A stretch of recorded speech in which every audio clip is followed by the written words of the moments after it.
Example 4. Using rules of differentiation, determine f-x if f of x equals x to the power 3 over 2 minus 3 times x to the power negative 1 over 2, the whole square. Solution. Consider the function. Let us expand the function so that we can apply the rules of differentiation. Simplifying, using the laws of exponents, we get f of x equals x cubed minus 6x plus 9x to the power negative 1. Let us now find the derivative of the function.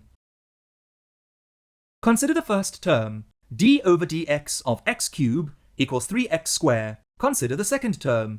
D over dx of negative 6x equals negative 6. Consider the third term. D over dx of 9x to the power negative 1 equals negative 9 x to the power negative 2. Substituting the values.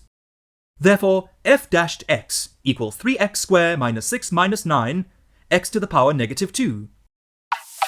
Need more help? Subscribe to our channel.